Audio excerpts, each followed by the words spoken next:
పలుకులు, శనగపిండి, క్యాప్సికమ్, ఉప్పు, కారం, నువ్వులు, వాము, జీలకర్ర వీటన్నిటితో ఒక చక్కటి కమ్మటి కూర చేసుకుందాం. ముందుగా పలుకుల్ని ఒక మూకుడులో వేయించుకుందాం. దోరగా వేయించుకొని వాటన్నిటినీ కూడా ఓ చిన్న కప్పులోకి తీసుకొని ఉంచుకుందాం పక్కగా. అదే మూకుడులో కొంచెం శనగపిండి వేసుకొని దాన్ని కూడా దగ్గరగా వేయించుకుందాం.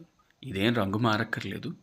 ఇందాకలు వేయించుకున్న పలుకులు ఉన్నాయి కదా, వాటిని కచ్చా పచ్చాగా మిక్సీలో ఆడించుకొని పక్కన పెట్టుకుందాం. ఇందాకలా ఆడించుకున్న మూకుడులోనే కొంచెం నూనె వేసుకొని ఆ నూనెలోని వాము, జీలకర్ర, నువ్వులు ఈ మూడింటిని వేసి వేపుకుంటూ అందులోనే కొంచెం క్యాప్సికమ్ తరిగి పెట్టుకున్నది, ఉప్పు, కారం రుచికి తగ్గట్టుగా వేసుకొని అందులోని ఇందాకలా ఆడించి పెట్టుకున్న మన పలుకుల పొడిని, దాని తర్వాత శనగపిండిని వేసుకొని దగ్గరగా వేపుకొని కొంచెంసేపు తర్వాత తీసి కప్పులో వేసుకుంటే మన క్యాప్సికమ్ కర్రీ రెడీ అండి. చక్కగా ఉంటుంది.